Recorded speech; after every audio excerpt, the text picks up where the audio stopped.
Glenn menyeringai begitu menyadari nomor ponselnya telah diblokir oleh Felicia. Kamu pikir urusan kita akan berhenti di sini saja? Gara-gara nomorku telah diblokir olehmu, Felicia. Saat ini Glenn sedang berada di basement kantor Gerard Group, memakai seragam OB berwarna biru, persis dengan seragam OB di perusahaan itu. Dia masuk ke dalam kantor tersebut dengan sedikit menundukkan wajahnya, agar tidak ada yang menyadari bahwa dia bukanlah salah satu di bagian OB sana. Apalagi wajahnya pernah terekspos. Walaupun hanya Felicia dan asisten Anna yang tahu tentang pencurian data itu. Kemudian Glenn masuk ke ruangan pantry. Dia mendengar percakapan dua orang OB yang ada di sana. Lebih baik kamu saja yang mengantarkan minuman ini ke ruangan CEO, kata OB 1. Namun OB 2 menolak. Kamu saja, aku takut kena amukan Felicia lagi. Kamu aja. Mereka berdua tidak mau mengalah. Mungkin karena sangat tidak sanggup untuk mengantarkan minuman tersebut ke Felicia. Mengingat bagaimana arogannya seorang Felicia, seakan mereka sedang berhadapan dengan seorang macan betina. Glenn segera merebut nampan yang terdapat segelas coklat dingin itu dari tangan salah satu OB yang ada di sana. Biar aku saja yang antar. Oh, kamu siapa? Tanya kedua OB di sana hampir bersamaan. Aku OB baru di sini, jawab Glenn dengan tenang. Dia pun segera membawa minuman tersebut untuk diantarkan ke ruangan Felicia. Kedua OB yang ada di pantry sama sekali tidak mempermasalahkannya, karena di kantor ini memang terdapat banyak OB dan sering gonta-ganti OB. Apalagi mereka berdua belum lama bekerja di sana. Glenn melewati sebuah ruangan wakil direktur. Di sanalah terdapat seorang pria yang ingin sekali Glenn hancurkan. Tapi dia harus bisa menahan diri. Ruangan itu tidak bisa dimasuki oleh sembarangan orang, karena Robert memiliki CCTV tersendiri di ruangannya. Pria itu benar-benar bukanlah lawan yang mudah. Mari kita akan bertemu, Robert. Aku pasti akan memberikan kejutan untukmu, gumam Glenn sambil tersenyum lucu. Dia memilih untuk berjalan kembali sehingga kini dia telah sampai di depan ruangan CEO. Alasan yang pertama Glenn datang ke sana karena dia ingin meminta pertanggungjawaban dari Felicia, karena Felicia telah merenggut kepercakaannya. Dan alasan yang kedua karena dia udah membaca pesan di antara Felicia dan Milea. Awalnya dia paling malas membaca pesan antara wanita dan wanita, karena yang mereka bahas kadang tidak penting. Misal membahas aktor idola mereka ataupun novel kesukaan mereka. Tapi karena Glenn tidak sengaja membaca pesan mereka, dia yakin bahwa Milea mati bukan karena bunuh diri. Hal penting yang ingin Milea katakan pada Felicia adalah alasan utama mengapa Milea bisa mati terbunuh. Glenn segera mengetuk pintu ruangan CEO tersebut. Terdengar suara Felicia menyuruhnya untuk masuk. Masuk. Glenn pun masuk ke dalam ruangan CEO itu. Dia memperhatikan Felicia yang sedang sibuk berkutat dengan laptopnya, tanpa ingin melihat OB yang datang membawa minuman untuknya. Glenn nampak terperangah melihat ruangan CEO di sana. Begitu luas dan berkelas, membuatnya menjadi berhayal. Andai saja dia menjadi CEO seperti Felicia, dia pasti akan terlihat sangat keren. Minumannya taruh aja di meja, titah Felicia. Pandangannya masih fokus pada laptopnya. Glenn tersenyum melihat Felicia yang terlihat sangat sibuk seperti itu. Wanita cantik itu begitu terlihat sangat angkuh dan arogan, tapi sedikit terlihat keren. Glenn pun meletakkan satu gelas berisikan coklat dingin di atas meja, kebesarannya Felicia. Mungkin karena saat lelah, Felicia segera menenggak minuman tersebut sambil melirik ke arah sang OB untuk menyuruhnya pergi dari ruangannya. Seketika, Felicia menyemburkan minumannya saat melihat dengan jelas wajah Glenn. Seorang pria yang Felicia harapkan tidak akan pernah bertemu dengannya lagi. Mengapa pria itu tiba-tiba ada di hadapannya? Sementara itu di sebuah restoran yang tak jauh dari kantor Gerard Group, di sana terlihat ada Alvin yang sedang makan siang bersama ayah dan calon mertuanya. Mereka sedang membicarakan rencana pernikahan Alvin dan Felicia yang akan diselenggarakan kurang dari 1 bulan lagi. Pria ini terlihat sangat bahagia sekali karena akhirnya Felicia akan segera menjadi miliknya. Tak perlu ditanyakan lagi seberapa besar rasa cinta dia terhadap Felicia, karena rasanya sangat begitu besar. Dia tak peduli wanita itu bisa membalas perasaannya atau tidak. Toh pada akhirnya Felicia akan menjadi miliknya. Om sudah menelpon Felicia, tapi sepertinya dia sangat sibuk. Arsen merasa tidak enak hati karena Felicia tidak turut hadir dalam acara makan siang ini. Padahal mereka harus membicarakan hal yang penting tentang rencana pernikahan Felicia dan Alvin. Tidak apa-apa, Om. Felicia pasti sangat sibuk sekali. Aku juga baru aja beres dengan pekerjaan aku, makanya aku bisa hadir di sini.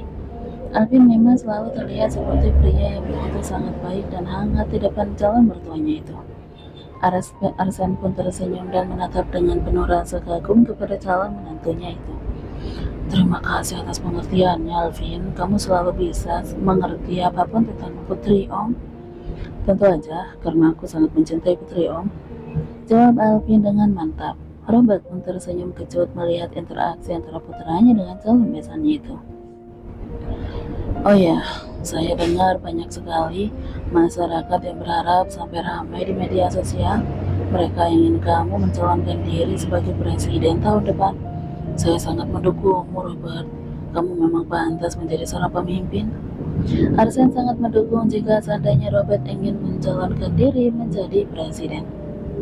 Robert pun tertawa kecil mendengar dukungan dari calon besannya itu. Aku merasa tidak layak menjadi seorang pemimpin. Kamu tahu sendiri kan bagaimana latar belakang aku? Aku tahu tentang masa lalu kamu, tapi dengan semua kerja keras yang kamu lakukan, berawal sebagai seorang dokter, kemudian menjadi direktur di rumah sakit, lalu sekarang menjadi wakil direktur di kantor pusat Gerard. Bahkan kamu sekarang telah menjadi pemegang saham terbesar kedua di Gerard 3 Group. Kamu seorang pekerja keras, Robert. Arsen merasa bahwa saudara sepupunya itu benar-benar hebat. Jika Arsen tahu tentang Robert yang sesungguhnya, dia tidak akan memuji Robert seperti itu. Robert memiliki banyak uang bukan dari hasil kerja kerasnya, melainkan dia menghalalkan segala cara untuk bisa mendapatkan uang dengan melakukan bisnis di dunia kegelapan. Karena itu dia membutuhkan sebuah perusahaan yang legal. Mungkin bisa saja dia mendirikan bisnis yang legal, tapi yang namanya berjuang dari nol akan memiliki proses yang sangat panjang untuk menjadi perusahaan yang besar. Sehingga dia menginginkan sebuah cara yang instan. Dia ingin Gerard Group akan menjadi miliknya, apalagi perusahaan itu termasuk salah satu perusahaan raksasa di negeri ini yang kekayaannya mencapai ratusan triliun. Tentu saja, aku juga sangat mendukung Papa menjadi seorang pemimpin. Bagiku, Papa adalah seorang malaikat yang diciptakan oleh Tuhan untuk menolong banyak orang. Alvin ikut memuji sang ayah, walaupun sebenarnya dia tahu kenyataan yang sebenarnya tentang sang ayah. Robert tergagah, dia menepuk-nepuk pundak putranya. Robert ingin menguasai Gerard Group karena perusahaan itu akan Robert berikan kepada putranya. Sementara dia ingin bisa menjadi pemimpin di negeri ini. Tujuannya untuk semakin memperluas dan mempermudah bisnisnya suatu saat nanti, yang ilegal maupun yang legal. Alvin melihat arloji yang melingkari pergelangan tangannya. Sepertinya waktu istirahat akan segera habis. Aku harus kembali ke kantor. Sekalian, aku ingin mengantarkan makanan untuk Felicia. Alvin menunjukkan paper bag yang berisikan makanan, karena tahun Felicia pasti belum sempat makan siang. Felicia pasti sangat merasa sedih karena telah kehilangan teman terdekatnya, sambung Alvin dengan nada lirih. Arsen menganggukkan kepalanya. Iya, Alvin, terima kasih sudah memahami perasaan Felicia. Arsen semakin mengagumi calon menantunya itu. Dia merasa keputusannya untuk menjodohkan Felicia dan Alvin adalah sebuah keputusan yang tepat, sehingga dia menolak semua lamaran pria yang ingin mempersunting putrinya itu. Robert hanya terkikeh. Mungkin sebenarnya dia ingin tertawa keras mendengar perkataan Alvin yang seakan seperti sebuah lelucon untuknya. Alvin pun segera meninggalkan restoran tersebut sambil membawa paper bag yang berisikan makanan.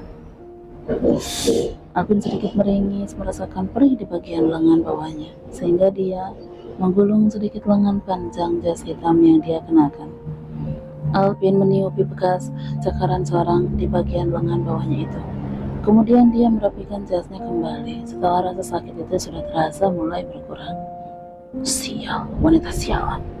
Alvin mengumpat kepada seseorang yang telah mencakar lengannya itu. Sementara itu di kantor, kamu?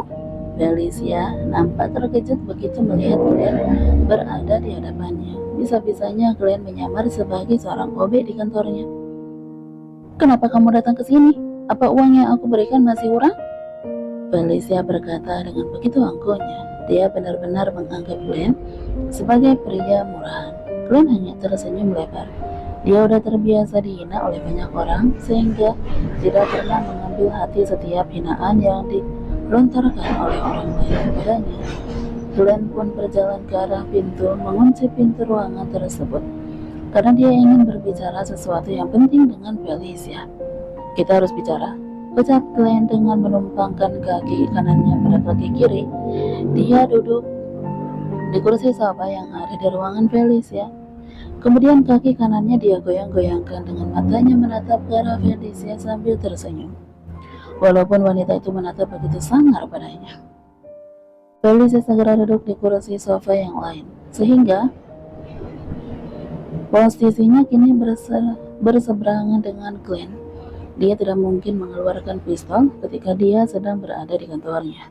Bisa-bisa perusahaan ini akan tercoreng kalau terjadi sebuah insiden penembakan. Walaupun sebenarnya dia ingin sekali menembak pria itu. "Cepat katakan padaku berapa uang yang kamu inginkan.